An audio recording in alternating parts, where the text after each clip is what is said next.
दोस्तों, जीत के कई दावेदार होते हैं। जैसे जब तक हरियाणा में बीजेपी हार रही थी, रुझानों में कांग्रेस की जीत हो रही थी, काउंटिंग की सुबह तक कांग्रेस की सरकार बनती दिखाई दे रही थी, तो मुख्यमंत्री हरियाणा के नायाब सिंह सैनी उन्होंने नतीजे आने से पहले ही हार स्वीकार कर ली और कह दिया कि वो हार के लिए जिम्मेदार हैं। और जैसे ही बीजेपी जीती, मोदी जी के कंधे पर, उनके सर पर जीत का ताज बांध दिया गया। वहीं दूसरी ओर जब कांग्रेस हारी तो अब तमाम तरह की वजह लोग गिना रहे हैं। कोई कह रहे हैं हुड्डा परिवार जिम्मेदार है, कोई कह रहा है कुमारी शैलजा की नाराजगी जिम्मेदार है, और कोई राहुल गांधी की आलोचना कर रहा है कि बहुत देर से राहुल गांधी और प्रियंका गांधी एक्टिव हुए हरियाणा में। वो इसीलिए दोस्तों क्योंकि हार लावारिस होती है, हार की जिम्मेदारी कोई नहीं लेना चाहता।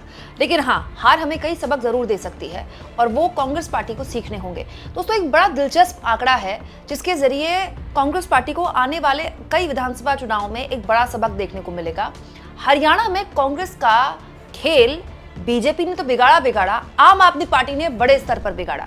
दोस्तों, राहुल गांधी शुरुआत से ही चाहते थे कि आम आदमी पार्टी के साथ हरियाणा में गठबंधन हो जाए, क्योंकि आम आदमी पार्टी सीट निकाल तो नहीं सकती कोई, लेकिन कई सीटों में खेल बिगाड़ सकती है। और आम आदमी पार्टी वैसे भी इंडिया गठबंधन का हिस्सा रही है। आम आदमी पार्टी के साथ तो गठबंधन हुआ था दिल्ली में लोकसभा चुनाव में। वो अलग बात है कि कांग्रेस या फिर आम आदमी पार्टी को कोई सीट नहीं मिली, लेकिन गठबंधन तो था ही ना।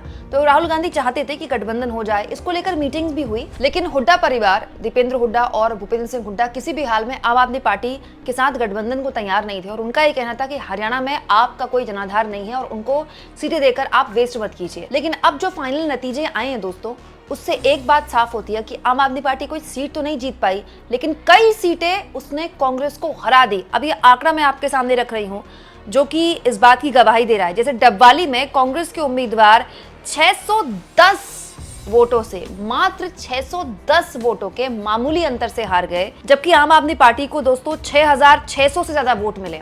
आम आदमी पार्टी के उम्मीदवार अगर यहाँ ना खड़े होते या फिर आम आदमी पार्टी और कांग्रेस का गठबंधन हो गया होता या संयुक्त उम्मीदवार खड़ा होता, तो आम आदमी पार्टी के उम्मीदवार को जो वोट मिला है वो कांग्रेस पार्टी के उम्मीदवार को मिलता और कांग्रेस पार्टी का उम्मीदवार इतनी बढ़त के साथ जीतता, क्योंकि वो हारी 610 की बिल्कुल मामूली अंतर के साथ रहा है। इसके अलावा दोस्तों, असंध में कांग्रेस भाजपा से केवल 2306 वोटों से हारी और इसी सीट में आम आदमी पार्टी के उम्मीदवार अमनदीप सिंह को 4290 वोट मिले हैं। मतलब जितने वोट से कांग्रेस हार गई, उससे डबल वोट आम आदमी पार्टी के उम्मीदवार ने ले लिए।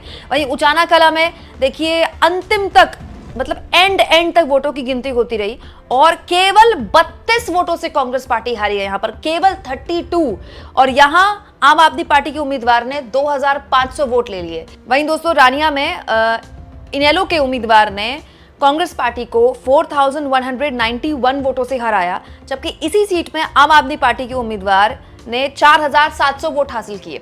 मतलब जितने वोट से इनेलो का उम्मीदवार जीता, उससे ज्यादा वोट इसी सीट पर आम आदमी पार्टी के उम्मीदवार को मिले। दादरी में भी यही हुआ दोस्तों, आम आदमी पार्टी के उम्मीदवार को 1300 वोट मिले और इसी सीट पर कांग्रेस 1957 वोटों से हार गई। इन तमाम सीटों का आंकड़ा अगर आप देखें तो जितने वोटों से कांग्रेस हारी है, उससे ज्यादा इन सभी सीटों पे आम आदमी पार्टी के उम्मीदवार जीते हैं। दोस्तों, हरियाणा बहुत बड़ी आबादी वाला राज्य नहीं है, मध्य प्रदेश नहीं है हरियाणा और ना ही उत्तर प्रदेश है। मुश्किल से 3 करोड़ लोगों की आबादी है और जो भौगोलिक क्षेत्र है वो भी बहुत छोटा है, बहुत बड़ा नहीं है हरियाणा। ऐसे में हरियाणा में जो जीत और हार का अंतर होता है, वो बहुत कम वोटों से जीत और हार का अंतर तय होता है। इसीलिए कल आपने देखा होगा कि सारी पार्टियों के प्रमुख नेता दोपहर के 3 बजे तक कह रहे थे कि अभी वेट कीजिए, क्योंकि लगातार कई राउंड्स की काउंटिंग हो रही थी और अंत तक कई सीटों पे पेच फंसा रहा। कई सीटों 600 वोटों से जीती गई और ऐसे ही क्लोज मार्जिन से जीती गई, क्योंकि बहुत ज्यादा, बहुत बड़ी संख्या में वोटर नहीं है।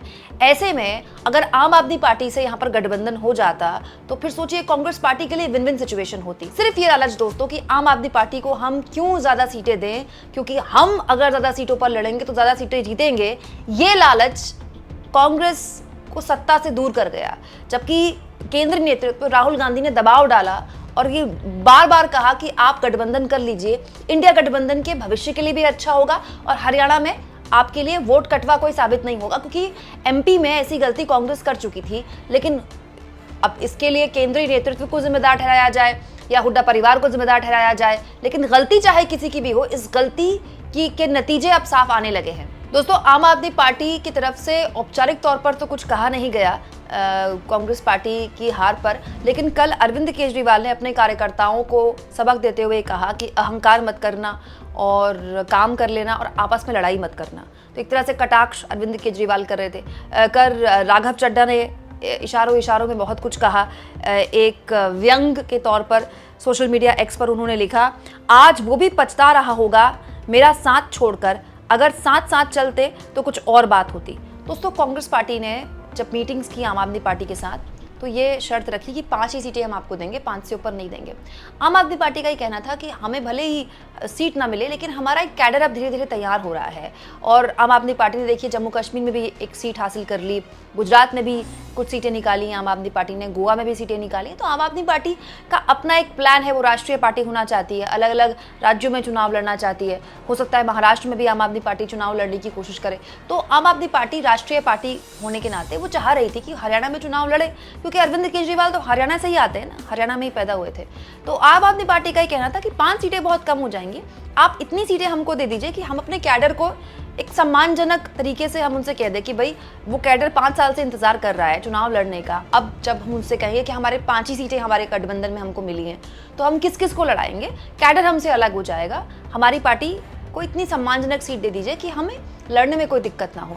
इस गठबंधन को लेकर दोस्तों बातचीत तब हुई थी जब अरविंद केजरीवाल को जमानत नहीं मिली थी। दोस्तों, अरविंद केजरीवाल भी चाहते थे गठबंधन हो जाए, राहुल गांधी भी चाहते थे गठबंधन हो जाए, लेकिन फिर गलती किससे हुई, कहाँ चूक हुई? अगर हुड्डा परिवार ने ये छवि पेश की केंद्र नेतृत्व के आगे कि आम आदमी पार्टी का कोई जनाधार नहीं है और उसको कोई सीटें देना फायदे का सौदा नहीं होगा, तो फिर अब इसकी जवाबदेही कौन देगा? जाहिर सी बात है, सवाल तो पूछे जाने चाहिए, क्योंकि इंसान अगर अपनी गलतियों से नहीं सीख रहा और बार बार वही गलतियां कर रहा है, तो फिर ये सोचने का विषय है कि क्या गलती करने में मजा आ रहा है किसी को। यहाँ इस बार पर भी गौर किया जाए दोस्तों कि गठबंधन की राजनीति में अब कांग्रेस पार्टी के लिए आने वाले चुनाव में स्थितियां मुश्किल हो गई हैं। जो कांग्रेस पार्टी लोकसभा चुनाव के बाद एक तरह से अलग माहौल में थी, वो एक मुख्य विपक्षी दल के तौर पर उभर कर आ गई थी, एलओपी उसकी पार्टी का बन गया था संसद में, राहुल गांधी अलग तरह से संसद के अंदर और बाहर सरकार को घेर रहे थे, उनके पीछे तमाम विपक्षी दल खड़े हो रहे थे, कांग्रेस पार्टी के अम्ब्रेला के तले तमाम विपक्षी दल अपने आप को देख रहे थे। अब वो दूसरे इंडिया गठबंधन के जो दल हैं वो भी कांग्रेस पार्टी को आंख दिखाने लगे हैं। संजय राउत ने आज बयान दिया ये कहते हुए कि बहुत बढ़िया चुनाव लड़े बीजेपी वाले और बहुत मुश्किल चुनाव, एक तरह से हारा हुआ चुनाव वो जीत गए, और गठबंधन की अपनी ज़रूरतें होती हैं जो कि कांग्रेस पार्टी को सीखनी चाहिए। अब हर कोई कांग्रेस पार्टी को सीख दे रहा है, कांग्रेस पार्टी ने कहाँ गलती की ये बता रहा है। जैसा कि मैंने आपसे कहा दोस्तों, हार लावारिस होती है, लेकिन इस हार ने जो सबक कांग्रेस पार्टी को दिए हैं वो आंकड़ों के जरिए सामने हैं। दोस्तों, दोनों ही पार्टियां कांग्रेस और बीजेपी के बीच 1% से भी कम वोट शेयर का अंतर है। आप सोचिए, बीजेपी ने 1% से भी कम वोट शेयर में हरियाणा में सरकार बना ली। कितना क्लोज फाइट था।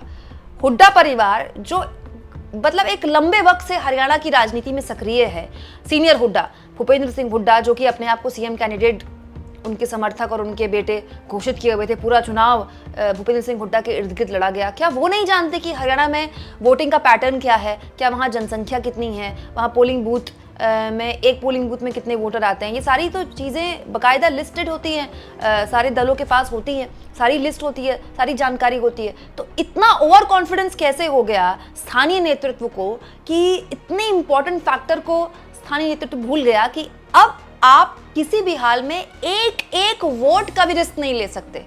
इसे कहते हैं दोस्तों माइक्रो मैनेजमेंट, जहां पर कौन चूका, कैसे चूका, किसकी गलती हुई, ये तो खैर कांग्रेस को मंथन करना पड़ेगा, लेकिन आंकड़े बताते हैं कि अब आप गठबंधन के सहयोगियों को सिर्फ ये कहकर इग्नोर नहीं कर सकते कि अरे ये तो छोटी पार्टी है, इनका क्या जनाधार है। हो सकता है वो छोटी पार्टी सीट ना निकाल पाए, लेकिन वो छोटी पार्टी आपको इतना छोटा कर देगी कि आप सत्ता से दूर हो जाएंगे। आप इस मुद्दे पर क्या सोचते हैं दोस्तों, कमेंट बॉक्स में जरूर लिखें, और जितना हो सके चैनल को शेयर करें, सब्सक्राइब करें, और थैंक्स और ज्वाइन के ऑप्शन से अगर आप चाहें तो कुछ आर्थिक मदद भी चैनल की जरूर करें।